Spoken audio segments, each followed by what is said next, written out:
Yeah, Isaac, I also love, and I know you didn't love this in the moment, that you got banned by Airbnb. I love the theory of constraints. And I'm fascinated by what this, like the startup failure rate in Silicon Valley might be if there was no such thing as a VC. Because you don't have to be creative when you have 5 million cash in your bank account, right? You don't have to. And who knows how many billion-dollar startups we'd have out there today if they had to get creative and just make it work. But when you have all this money, you don't have to think, you don't have to be creative. You just hire and spend, and then you go out of business. Like if Airbnb never bans you, you're just fat and happy on Airbnb at an 80% occupancy rate saying, hey, we underwrote for 75, we're winning here, right? But you're not. Like you would never have learned that. I mean, you may have, but like it forced you to learn it in a 6-day time span for $900, and it changed everything for you. All right. It's Friday morning, which means another episode of HoldCo Bros on the Kerner office. And today's a little different because Nick and I had a third guest on, Isaac French, who just went insanely viral a couple days ago for his tweet about train cars that he restored. So Isaac is like the short-term rental master. He is absolutely masterful at this. In 2021, he took $20,000 in savings. He bought raw land and he built 7 Scandinavian cabins on it. And he sold that for $7 million less than 3 years later. To net profit, $4.7 million. He pulls back the curtains. He shares everything. He talks fast. He's really entertaining, really engaging. He's like the Steve Jobs of short-term rentals because he has such incredible attention to detail. He's a really interesting listen. I think this is one of the best guests I've ever interviewed. Really, Nick interviewed him. I was just kind of there to ask questions. Nick has his own podcast called Nickonomics. Check it out. It's awesome. I hope you enjoy this episode and let us know if we should do more like this. Before we get into the fun, Isaac, tell me in its simplest terms, what is your business and how do you make money? Well, I just sold my business actually. But my business is developing one-of-a-kind, iconic, immersive micro resorts. And I developed this property called Live Oak Lake, 7 cabins around the lake. We can get into it if you want. And then just sold it to private equity. And now I'm teaching others how to do the same thing. Awesome. So you sold out and now you're selling a course. Perfect. It was a joke. You guys could laugh. That made me feel really awkward. I first got introduced to you a little over a year ago. Chris and I bought an RV park in Waco. And the park itself is 5 acres, but the RVs only sit on, what is it, Chris? It's less than 2 acres of the 5, right? It's less than 1 acre. It's less than 1 acre of the 5. And as we were brainstorming what to do with it, Chris was like, dude, you got to check out Isaac French. And so he sends me your stuff. And he's like, we could do something like this in the back and we could have hiking trails. And we looked at, what were those tents that we looked at, Chris, that they were like jupes. What were they? They're called jupes. Yeah, they're glamping tents. Yeah. They're like 20 grand. These like glamping tents. And I went down this rabbit hole of, dude, these are all the cool things that we could do. Really inspired by what you did right outside of Waco as well. When you started, because it looks amazing, was there a grand plan in mind? Or was it like, hey, let's just build some cabins on the lake. And then it just iterated from there. Each time your wife came up, she's like, oh, this is too ugly. Why don't you put some lights on it? Or, you know what I mean? Like, how did it come about? Can I just tell you the story in a nutshell? Please do. Get all the context. So I grew up in a big family, homeschooled, very industrious, started businesses from the time I was 6 years old or probably before that actually, and have always been very creative, but also enjoyed like project management and construction. My dad had a small construction business and I worked for him in high school, learned the trades from the ground up, out there as a general labor, literally worked through every trade and learned construction, managed projects for a few years. But I always was frustrated because though we got to work on some cool projects, there were commercial projects. You'd have a pretty big team, architects, engineers, owners, reps. And there was always so much gridlock, and also creatively, I never really agreed, being pretty strong and decisive in terms of my own architectural likings and such. I never really would always agree with the decisions. And that's really bad for a general contractor because that's not really my job or my business. But I was like, well, maybe I'm in the wrong business. But all of that experience was really helpful because if you're going to design, I feel like I wish every architect had to go through on the ground training, like as actually a builder, because so many of them just like draw up these plans that are crazy and unbuildable. And it's kind of like this running joke, or maybe not even that charitable. It's like this always this friction between, not always, but a lot of times between a design team and a contractor. So fast forward a few years, I quit that, moved to Texas. That's actually where I was born and raised, but my family lives in Idaho. We still travel there quite a bit. Moved back to Texas. Where in Idaho? Little town called Deary outside of Moscow, so north central, south of Coeur d'Alene. Few Americans know that the capital of Russia is actually in Idaho, Moscow, Idaho. Well, it's Moscow, and most people say Moscow, so that's how we know if you know what it is or not. Yep. So when I came back to Texas, I got married, also had like accounting experience. I had taught myself bookkeeping, accounting, tax prep in high school because, again, always been entrepreneurial, wanted that kind of strong business foundation, and was very intrigued with marketing, but had never done any of it. So I had all these disparate bits and pieces of experience and passions. And I don't know, it's hard to articulate, but I had this desire to sort of bring it all together, the creative, the analytical, the marketing, all of these different things, some of which I hadn't even done, but I had an interest in, and throw all of my passion into one project. And so maybe I went in the other ditch. I was like, I'm not hiring any architects. I'm not hiring anybody, not even consultants. I'm going to figure this out. Had this idea, create a village of like really charming cabins that are totally unique architecturally for Texas, and with a really high degree of like experience and just design throughout the property, and rent out these cabins. So started looking on Zillow, found this 5-acre piece of property one morning that was like 5 minutes down the road from where I live.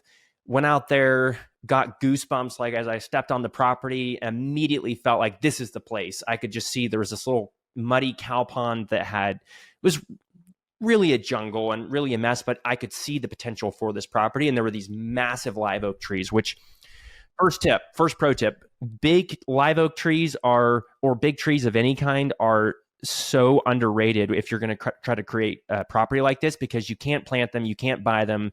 They're either there or they're not. So we bought the property, got it under contract that day. I had about $20,000 to my name, got on the phone immediately and started calling friends and family to see if I wanted it to do it just like a hard money loan until I could refinance the whole property, pull money out, pay them back. But finally got a yes, but was told, no, we want equity. We don't want to give you a hard money loan. So gave up 45% equity. And who was it? Was it family or friends? It was family. It was like 4 or 5 different family members. Family's always the worst, man. They say don't do business deals with your family, but it actually worked out. And quick note on that, I said I had a big family. I have 7 brothers, and we all worked in the family business. It was actually awesome because there's nothing like a family that, we have our moments, like my brothers and I, we may not always see eye to eye, but at the end of the day, we have each other's backs 1,000%. And so it's a certain kind of like collaborative and just synergistic vibe and environment that like made the construction business awesome.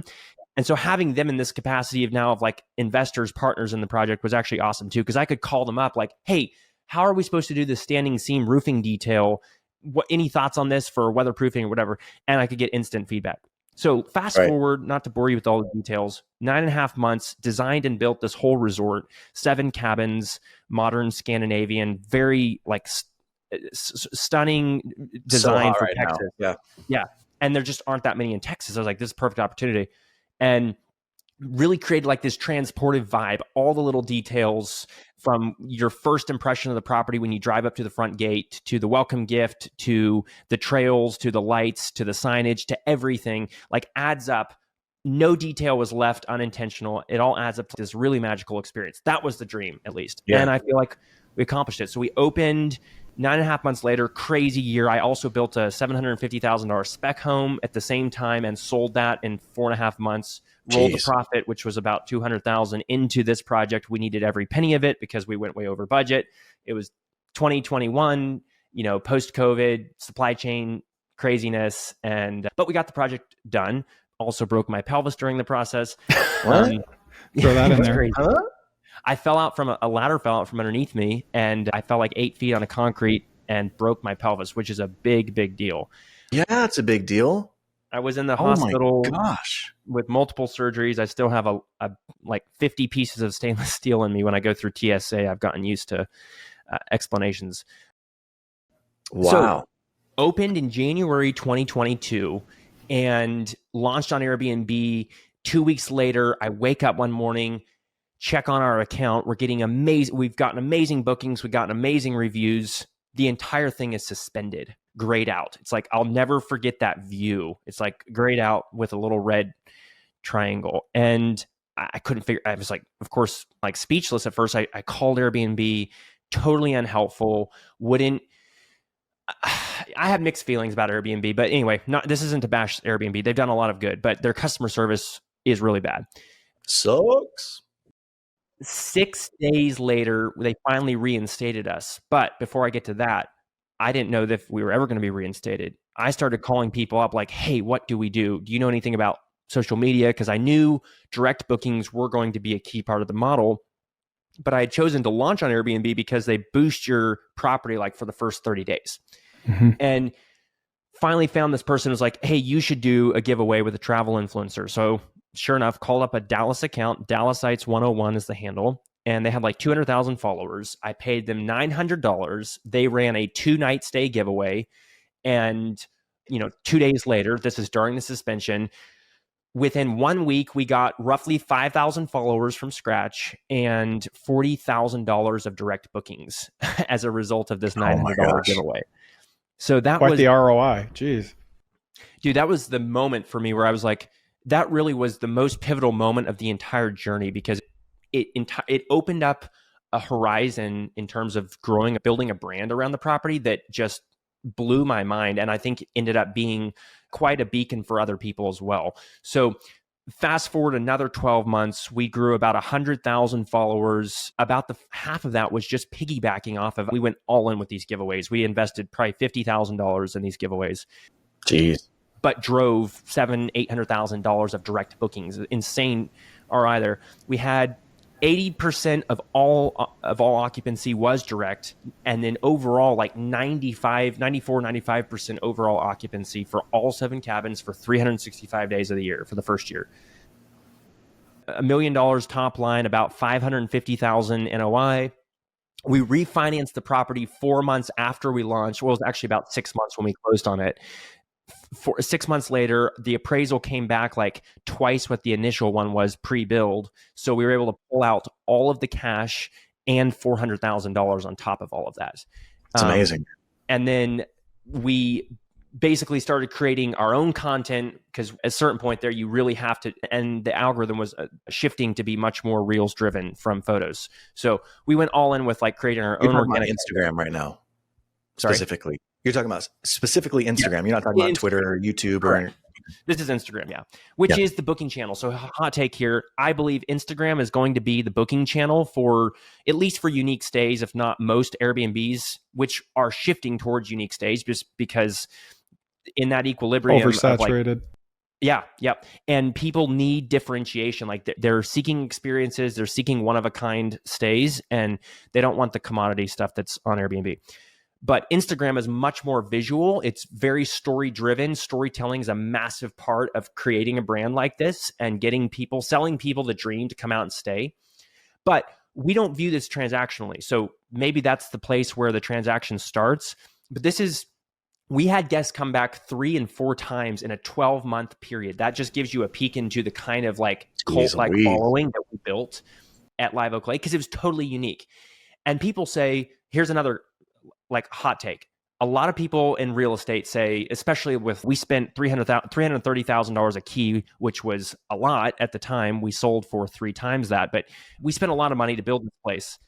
And people were like, you got to choose high barrier to entry markets where there's already regulations in place so that somebody else can't come along next door and build the same thing. That's not my philosophy. If you do it right, which is really hard, that's a big IF. If you do it right, you build something that's truly one of a kind, that is word of mouth worthy, I like to say, because word of mouth marketing is the best channel of marketing, period, end of story. Social media and influencers and whatever can help augment that. But ultimately, people trust people. They don't trust brand. They don't trust companies. And if you build like this incredibly compelling property and experience that's more than just a place to stay, it's an experience, you're going to, no matter who else builds what next door to you, you're going to already have that first mover advantage. You're going to be like the Kleenex of the industry, so to speak. Sure. And so I'm looking for markets that I don't care about saturation. I don't care about local attractions. I'm going to create a destination with the property, and I want to build it as quickly as possible, which means it's not going to be a high barrier to entry market. So outside of Waco, Texas, unincorporated part of the county, don't need any permitting, perfect spot. Now, obviously, proximity to demographics and like population is also very important. And we happen to be smack dab in the Texas Triangle with 22 million plus people. So there's a lot going for it. But anyway, just back to finish the story, 18 months after we initially opened and we had that very, in hindsight, fortuitous disaster with getting kicked off Airbnb, which was a mistake, by the way, on their algorithms' part, because we got reinstated, we ended up selling the whole property after being approached by multiple private equity groups and other buyers. We sold for $1 million a key. So $7 million. We built it for 2.3, sold it for 7. And basically, hold on. Let me get my calculator out. Hold on a second. 7 minus 2. Oh, okay. So it was a good deal. Yeah. It's a decent deal. Yeah. Math adds up. It takes a lot of underwriting to actually do the math and make that decision. But all right, if you are watching this clip right now, you are watching this on YouTube. And if you are a fan of podcasts, please check out my podcast while you're at it, because sometimes I have podcasts that aren't on YouTube and sometimes I have YouTubes that aren't on podcasts. So check out the Kerner Office on any podcast platform, or you can go to tkopod.com. Also, my newsletter, we'll throw that in there. There are no ads. It's weekly. It's different content than my podcast and YouTube. Newsletter.chrisjkerner.com. You'll see the link and we'll see you there. One of the keys, though, and I'll just say this kind of off the record, even though this is a podcast, people leaning in approached us to buy this literally told us they valued the following around $2 million that we had built. So we sold the brand, we sold the real estate, we sold everything as a turnkey property. And that Instagram following, which was like around 150,000 at the time of sale, and we also had like a small email list and some other stuff. But they told us, like, look, this is gold to us because we're planning to expand this. Mm-hmm. We're either going to expand this brand or we're going to launch other properties and leverage this following. And I built that for, again, cost us around $40,000 to $50,000 in terms of like giveaways, content creation, and whatever. And I got a masterclass in social media in the process. So if that's not enough fuel on your fire, go tell a story and build a brand as a founder, but also for a property like this. Now, of course, that begs the question, do you have something worth telling a story about? And there's a lot behind that. But all right. Amazing story. I don't know that you took a breath during that whole thing. You just were like, I've got like 13 questions. I didn't want you to cut me off because I didn't want it to get boring. Man, we have a lot of questions. I'll take the first question, Chris, and then you take the second question. You just came out of the closet recently with the community that you live in, and you like talked about kind of your background and your upbringing. And as I'm hearing you talk, and as I look at the pictures of what you built, and as I look at where you grew up, it looks to me like you rebuilt where you grew up in this short-term rental Airbnb, right? Like they're close enough to each other. There's not like there's fences in between. You're facilitating this communal atmosphere. Was that intentional, or is it just now in retrospect that you're like, oh, I guess I did take this sort of idea and rebuild it over here? That's a great question. And I don't think anybody's asked me that. So yeah, to summarize, I live in this intentional agrarian Christian community, and we privately own homesteads, but we collectively own a lot of agricultural areas and a craft village and all kinds of cool stuff, communal areas that we can use. It's a really great concept. You should come visit. It's called Homestead Heritage. So much of my upbringing, whether it was just on my family level, my siblings, my parents, but then the community, they're pretty much inseparable, was I owe everything I am and have to that upbringing. And it's so hard to try to pin down influences and different formative aspects of my childhood. But yes, to answer the question, absolutely. I think it's a really insightful question, because when I think about it, I believe people are absolutely hardwired to connect with people. Obviously, everybody knows that. Totally. We all need a sense of belonging. We need a community. And yet in today's day and age and culture, even with social media, which could be, I guess, termed a community on some level, it's created a problem, because I think social media should be a tool that leads to in-person relationships and in real life events, relationships, a lived life.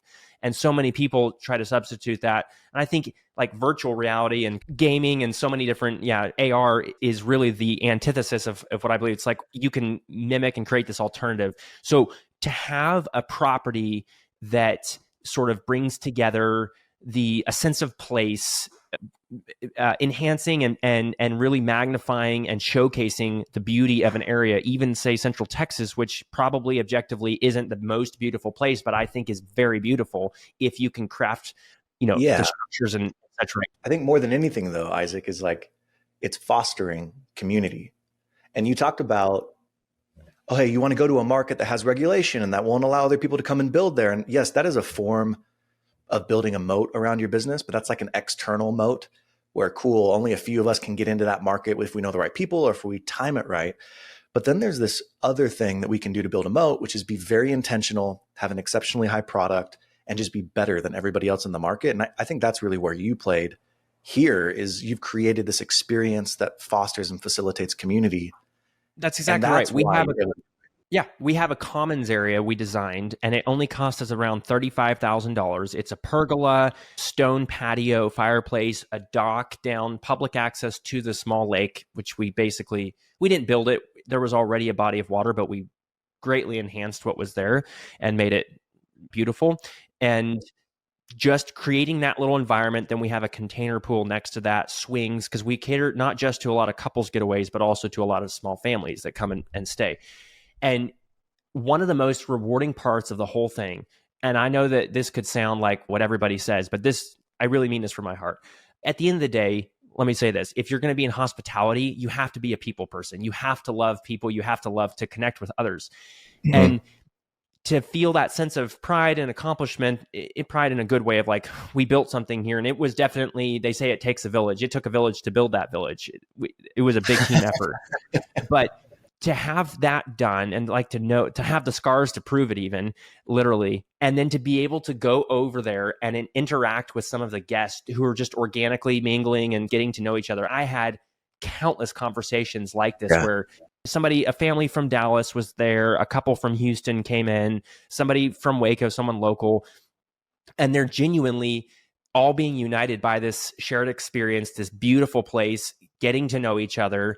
And I get to make new friends, honestly. Having that, and I got to do it less and less just because my schedule got crazier and crazier through the process. But that's something I always want to be grounded in. Again, like those in-person relationships, that is my life. I've shared about it publicly now on a lived basis. But even with the property, it was so cool to see people. And like, we were very intentional in the design. There's no TVs in the units. And we do have really high-speed Wi-Fi. There's no TVs in the units. Now, I don't think I can come anymore. That's my babysitter.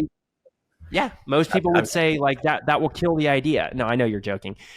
Most people would say like, that's stupid. Like what's wrong with you? But we didn't listen to the orthodoxy when we designed and built these. And sure enough, just little decisions like that throughout that, again, created this overall experience meant so much to people, because sometimes you don't know what you want. Like Steve Jobs said it so eloquently, but he was like creating the iPhone when people didn't know they needed an iPhone, and he was creating the need for it.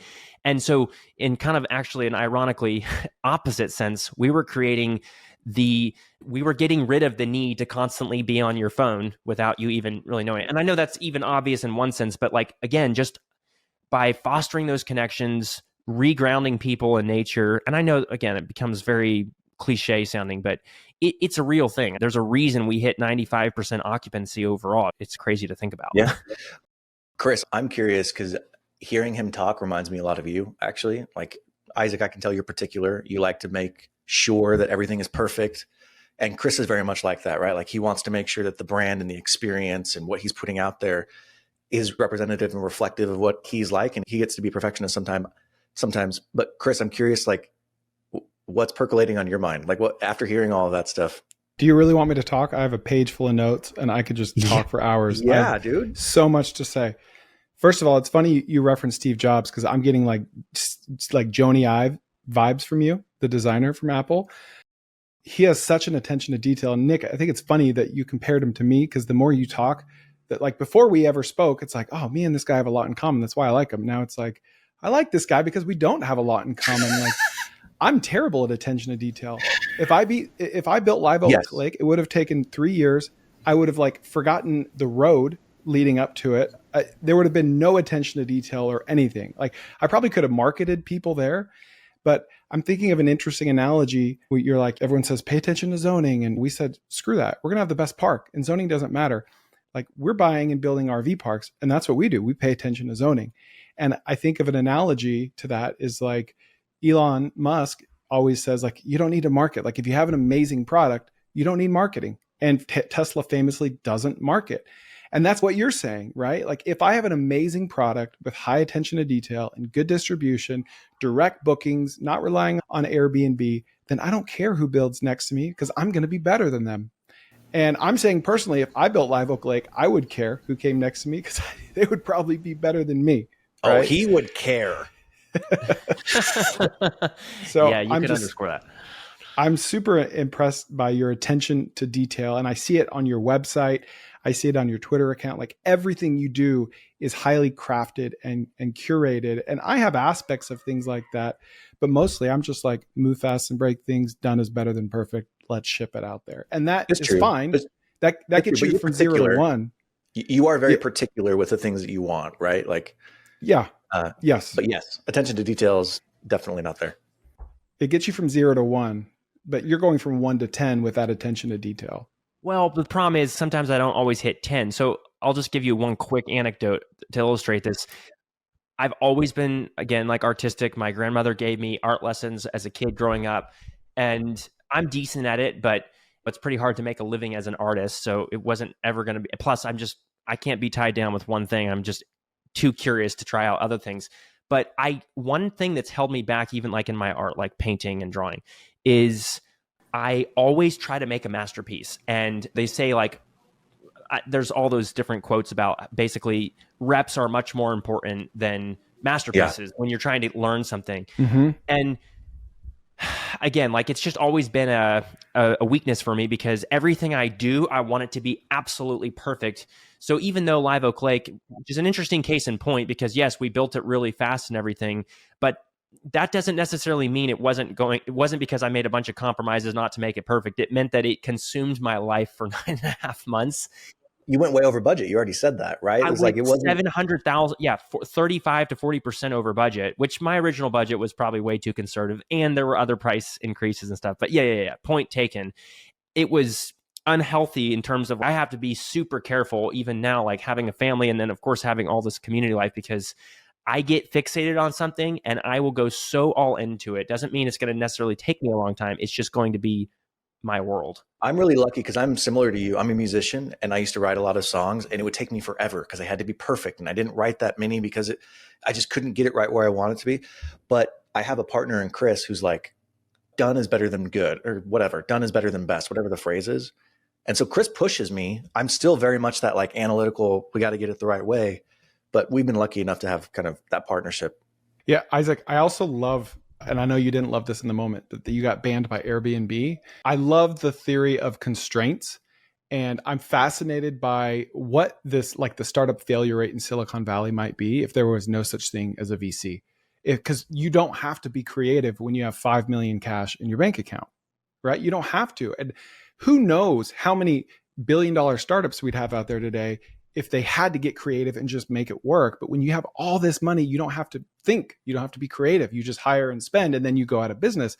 Like, if Airbnb never bans you, you're just fat and happy on Airbnb at an 80% occupancy rate saying, hey, we underwrote for 75, we're winning here, right?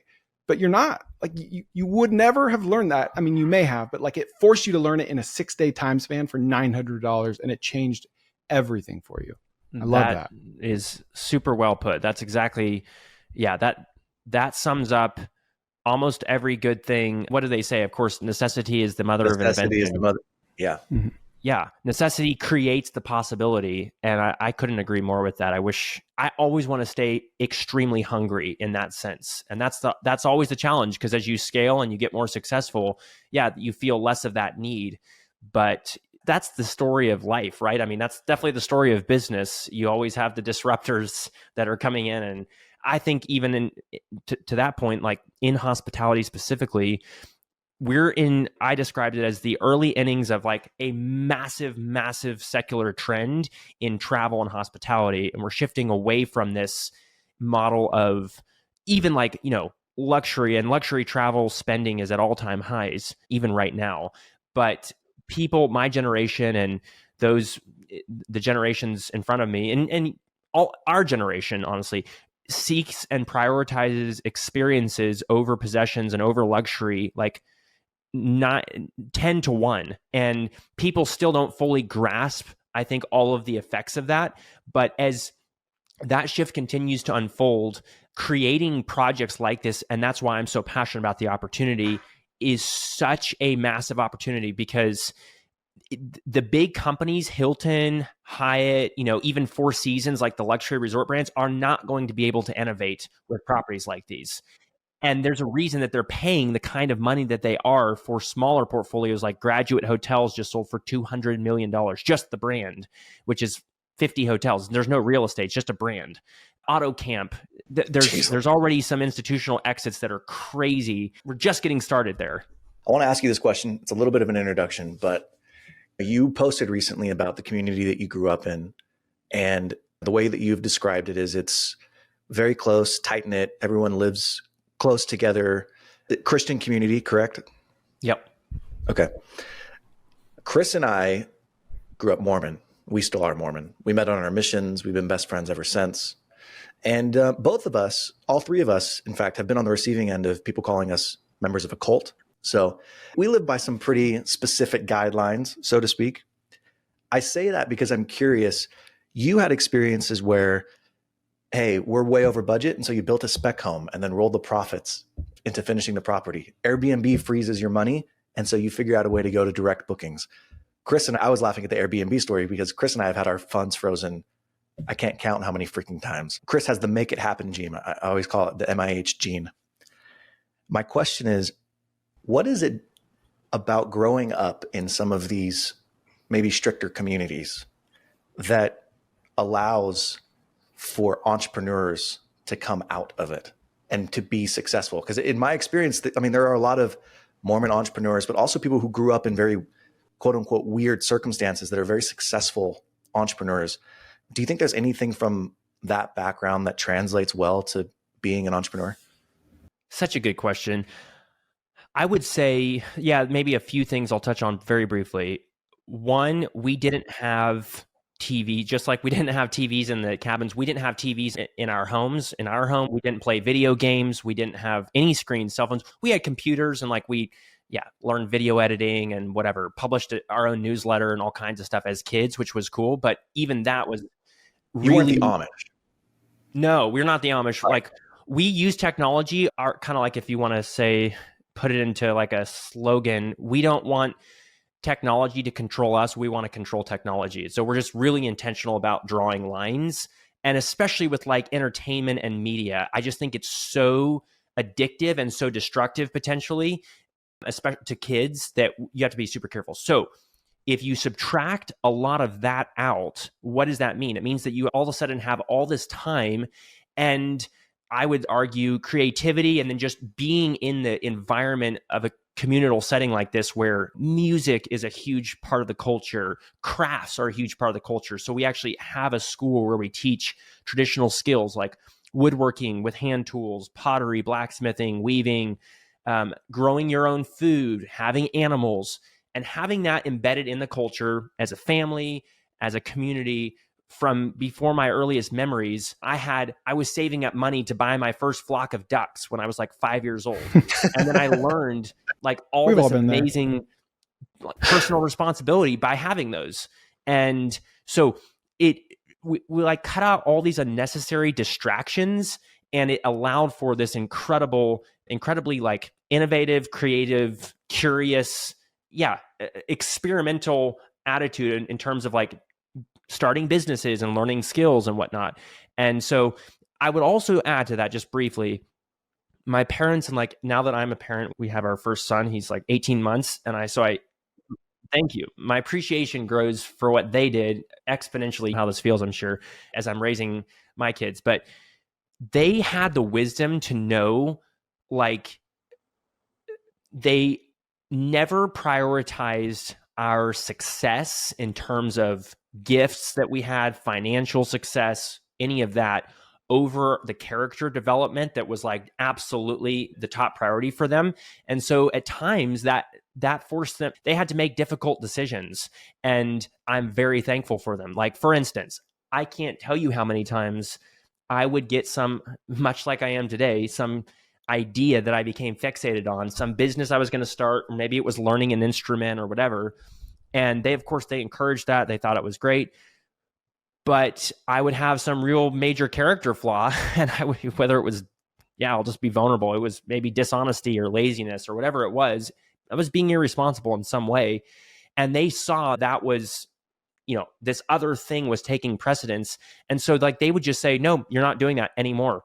At this point, like, you're banned, you're grounded from that activity. And it hurts so bad because like, that's what I wanted to do so strong. And I'm sure there's a lot of parents who are listening now, or people that are like, would take pot shots at that. But I have so much appreciation for it, because that discipline, and then over time, like starting to see the fruit of that, became such like an invaluable part of who I am today, in terms of like, now even seeing like, okay, you take a project like Live Oak Lake, I wouldn't have even had the skills or the first inklings of how to actually pull that off without all the things my parents gave me. But when I did get involved in it, like, that could have taken over my life. It came close to, and it could have been like, it could have been tragic in so many ways, because at the end of the day, life is not about making money. Life is not about like doing crazy projects. Life is about relationships. This is my view.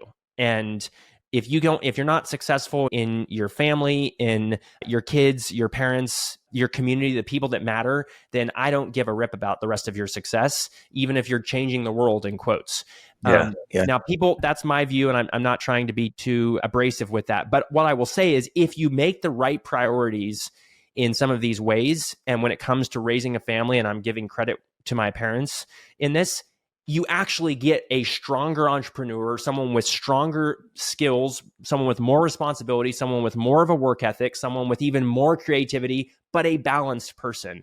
So I don't know if that answers the question, but it sounds like what you're saying is you were given the opportunity to do hard things when you were young, and the environment to fail and quickly have feedback and have people help you along that path to supplement the things that maybe you are naturally weak in. I think that's a really, really cool observation. Chris, what do you think? I agree. I've started trying to practice this myself. It might sound silly, but let's say there's a snack that I'm having too much of. And like every 5 minutes, I go grab the Wheat Thins. It's like, okay, there's nothing wrong with Wheat Thins, right? They're fine. But it's like, if I feel over reliant on them, then I'll cut it out, right? Anything in my life that it's like I'm relying on too much, I'll cut it out. Like one of my sons will play Brawl Stars too much. And it's like, you're not addicted to this, but this is like, you're just over reliant on it. And it's just a healthy practice to cull that out. Like every now and then, it's like Lent, right? Like every now and then, just cull out those things that you're relying on too much, even if it's like a healthy food, right? Moderation in literally all things. I love it. All right. Enough with the philosophical crap. Chris, I want you to ask this next question, because this is the part I'm the most excited for. Okay, Isaac, this is my question. I have a patent on this question, and that is patently false, but I want to ask it anyway. So what are you seeing in the industry that you're obviously focused? You have to be focused to get this built in 9 months. So what are you too focused on? What opportunities or business ideas to chase down that you think in another life you would chase down, or that other people should chase down? Going back to what we said about staying hungry, and I've actually not totally ruled out doing this, but I want to lower the barrier to entry. Speaking of barriers to entry, for people that think, oh, I'm not privileged enough. I don't have wealthy families. I don't have a wealthy family either, but I was creative. And yes, I am privileged in a lot of ways, but most people can do this, what we're talking about. I want to lower the barrier by just going out.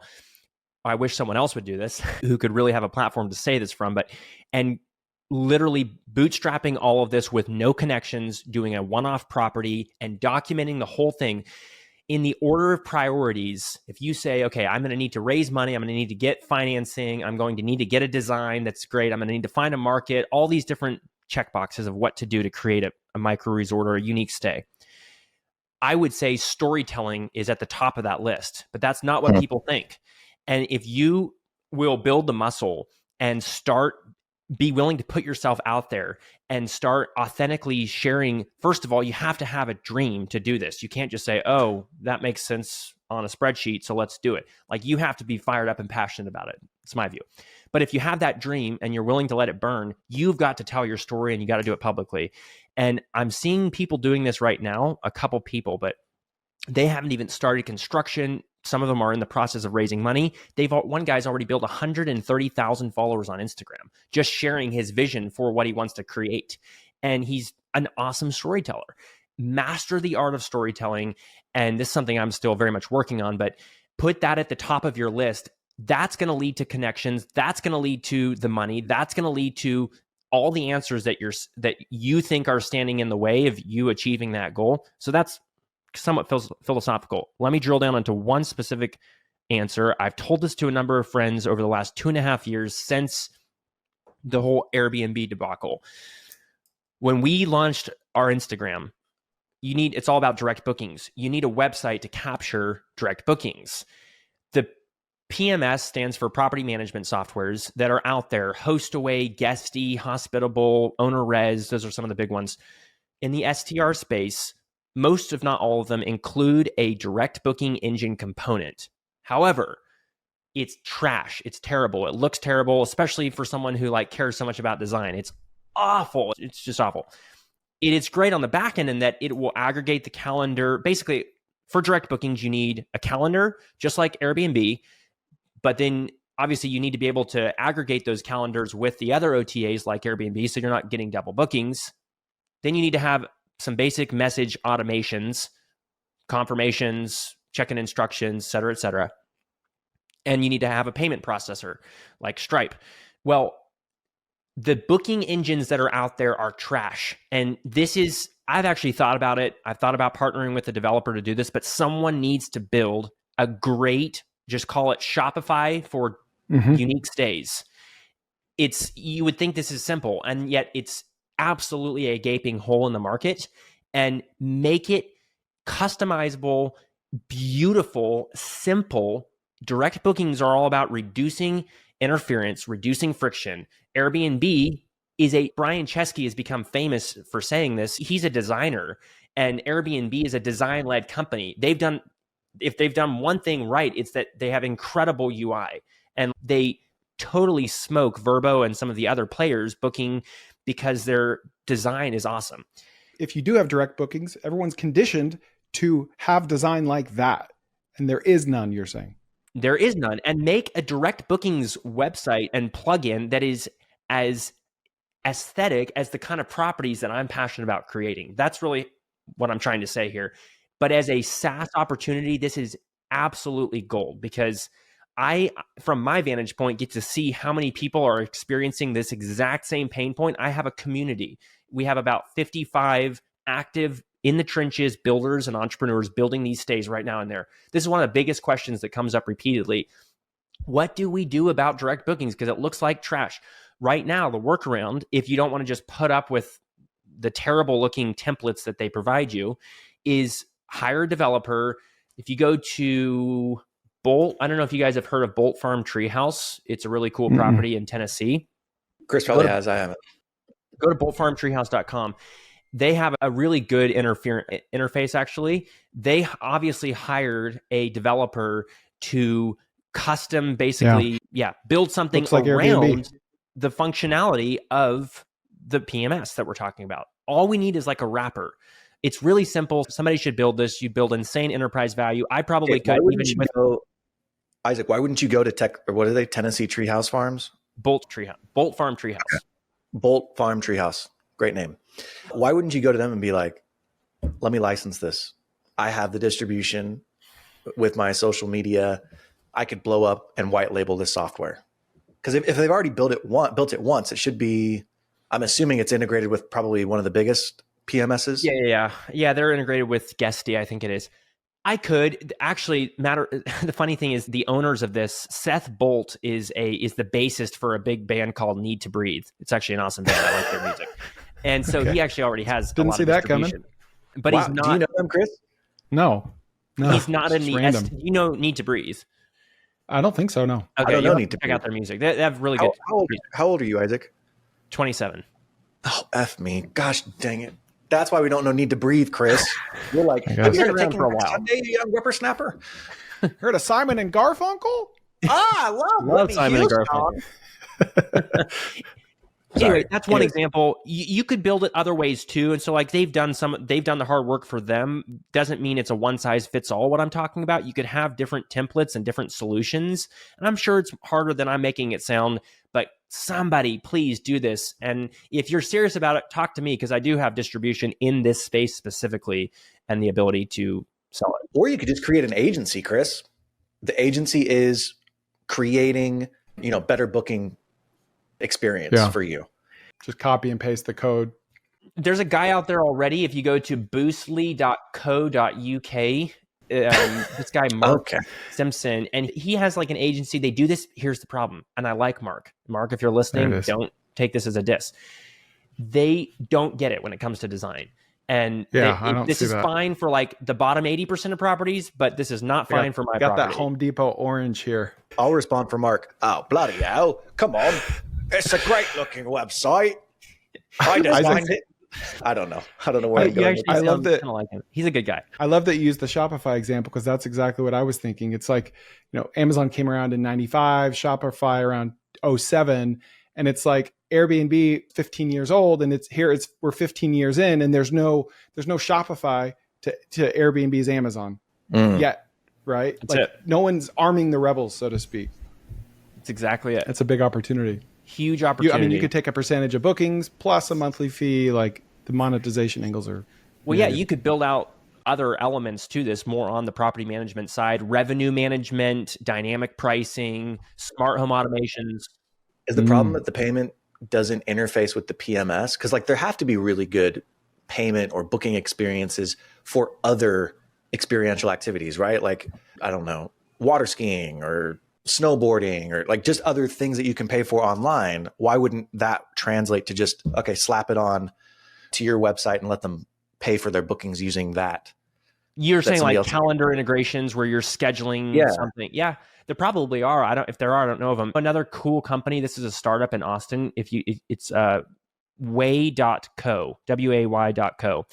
They're focusing just on experiences, which again is like a key part of this whole experiential hospitality model. So they'll work with a property like Live Oak and then work with local vendors that are like a expert guide to the city or a kayak guide or whatever it is, and then plug this together. They get it when it comes to UI and design. You can clearly see from their website, but nobody's doing this for the actual reservations. I love it. Can I give you a very niche idea, but I think would be amazing? Yeah. I think you could build the social media retreat compound where you specifically design it for people who are interested in a weekend with Sahil Bloom or a week with Nick Huber or some other YouTuber who's going to, a week with them would be a long time, or a YouTuber or a TikTok influencer, Instagram, whatever it is. And it's giving access to people to come and have an experience with them. They could have an educational component to it as well, but it's specifically designed to take advantage of social media. And like, what do they want? We want somewhere to take really cool pictures so that everyone can see what we did. And the food's really great. And so we're even the presentation with the food is Instagram worthy, or, a live band. I don't know. I'm just trying to like think through it. But I think if you designed that in a place where they could get to reasonably easily, you're already in sort of that social media space. You could probably tap into a lot of people coming and using that retreat for their social media purposes. Chris, do you hate it or love it? No, I love it. Yeah, there's a zillion ideas. I like the idea of just leveraging Instagram more for properties like yours, being a middleman between Instagram influencers and properties like yours to help facilitate. Oh, that's a great idea. The giveaways. So just have like an agency that represents them.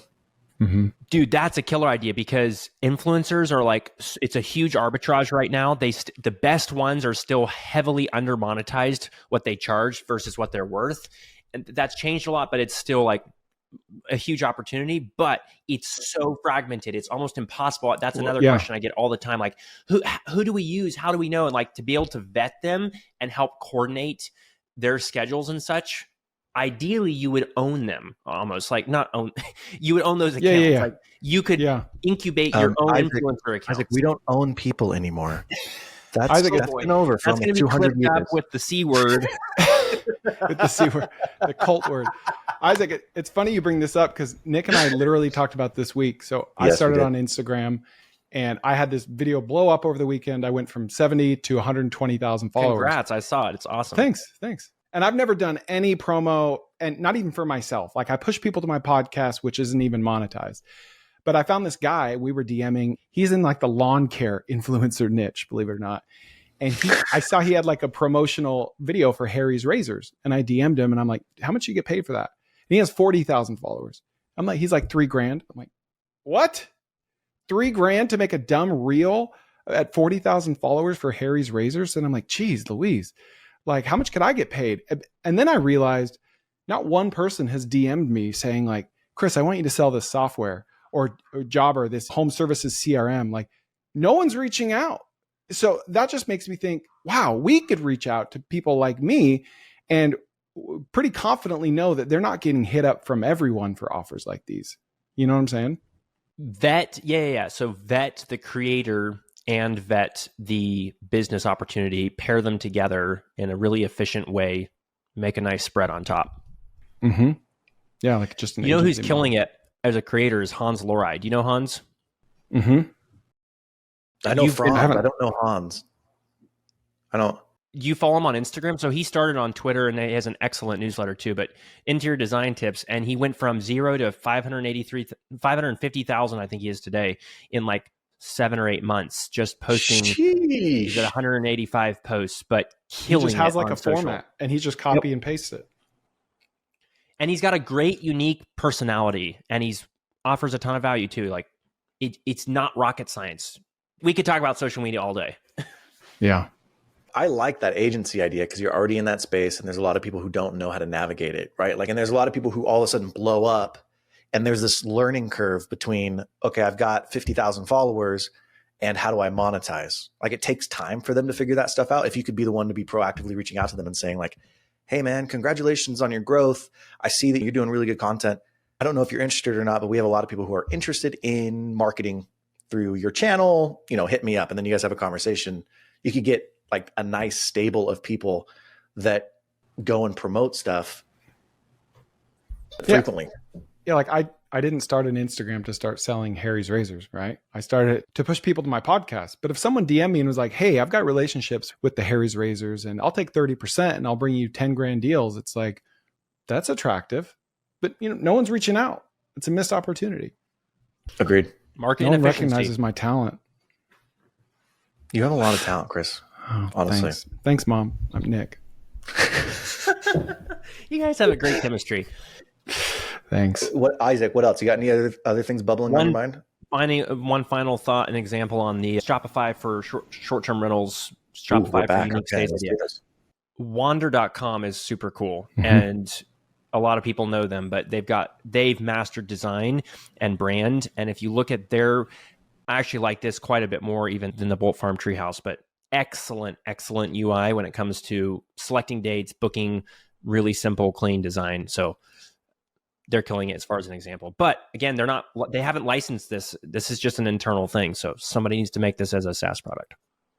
All right, Isaac, this has been an incredible interview. And I have a rapid fire set of questions to ask you as we end. Are you good with that? Sure. All right.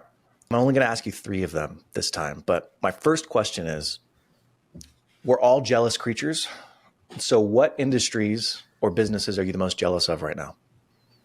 Mobile home parks. No, just kidding. Oh, that was quick. Sure. Oh. No. What industry? Man, that's a great question. Like, no. Oh gosh. I'll tell you, I'm always really interested in commercial real estate because I'm like, oh, that'd be so nice. Triple net lease. I just get a rent check every single month. I don't got to worry about anything. In my mind, they have it made. I can't think of anybody else I'm jealous of. Like, I love what I do. I think it's the best. It's a cheesy answer, but he's just better than us. Okay. He's better than us. That's all. I'm better than you. I'm better than you. I was hoping to ask that question and feel better about myself, but Isaac just freaking threw it in our face. Okay. If you have 2 hours in your day. You don't have any family time and you don't have any work time scheduled, right? You can do whatever you want with those 2 hours. What are you obsessed with right now? What are you spending your time on? I am going to read one of my 1,200 books, physical books that I've bought in the last year that is sitting in my library behind me that I have not had a chance to read yet, because I love to read, but I just never have time. Hold on a second. You've bought 1,200 physical books in the last year? That's an exaggeration. I bought somewhere around 400 to 500 books, but that is not an exaggeration. I have a terrible problem because like I'll see a review on a book and I love reading and I think books make people really smart. Nick. And I know that all successful people actively read. So I have the problem of buying the books, but not actually reading them. Do not give this man disposable income. Nick does that, but then he'll buy one for me too. And he'll read 3 pages and he's like, I read it. You didn't read it? Like you didn't read the whole thing, Nick. You read 3 pages. I do love physical books. There's just totally different about having it in your hand and being able to, flip through it. So I'm in. All right. Last question. I usually say, what advice would you give yourself 10 years ago? But you were 17 at the time. So what advice would you give yourself 5 years ago before you started this entrepreneurial venture? I don't know if I would have listened to it because I think you can intellectually understand this, but then some things you just have to learn the hard way. I think humility, to be completely vulnerable, is something I'm still trying to learn. And someone like I'm naturally so extroverted, so like risk friendly, so out there ready to do it.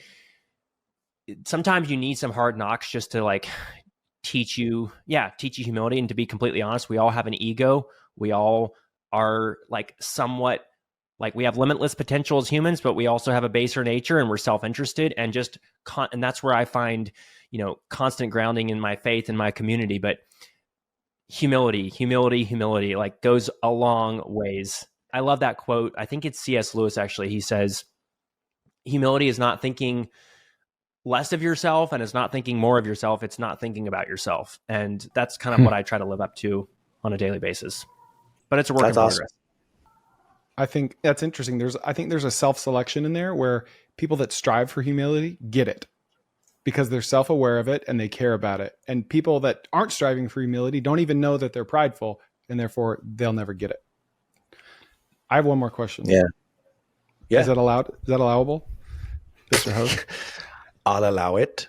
Last question. To me, when you said you got the property under contract and then you raised the money, like, what the heck in the world told you if I build it, they will come? Did you see some data point? Was there somewhere another similar place in another state? Like what research did you have, or was it just in your bones? I hate to say it, but there was no research. I talked to a couple friends that had Airbnbs and all they told me is don't build more Airbnbs in Waco. But I was like, you don't get it. What I want to build doesn't exist and it's going to create a new lane of traffic. It's not going to be dependent on just, again, people scrolling, what's the best place to stay? It's going to become a destination. And so it was like a dream that was crystallized into a hardcore conviction that this didn't exist and that this needed to exist. And this was the place to do it. And especially on that piece of land. It was literally, I think I got goosebumps, like this is the place. Good for you, man. That's a big risk. That's why you're able to make that spread between $2.5 and $7 million sale price, because you took that risk. Like, if someone would have came to me or Chris, we would have been like, hey, if this was doable, someone would have already done it. Like, Isaac, chill out. Don't go overboard. This isn't going to work, right? But you needed that determination and that grit to stick it through. It's an admirable quality, man. I talk to a lot of dreamers. A lot of people approach me like, what do you think of this idea and that idea? And like, I hear a lot of people say what you're saying, but they don't go through with it, right? It's a very small Venn diagram overlap to have both qualities. And so I'm very, very jealous of that. You've done a great job. All right, Isaac, this was fantastic. Where's the best place for people to come find you? Active on X again at @IsaacFrench_. And my newsletter, I literally spend 2 to 3 hours a week writing it, every word for you. You can find it at isaacjfrench.com. Awesome. Isaac, this is great. Chris, thank you. Nick and Chris, thanks, guys. Pleasure. All right, what'd you think? Isaac's pretty awesome, isn't he? And next Friday, we will have our normal HoldCo Bros episode, which is Nick and I talking business ideas, but let us know what you think of this style as well. See you later.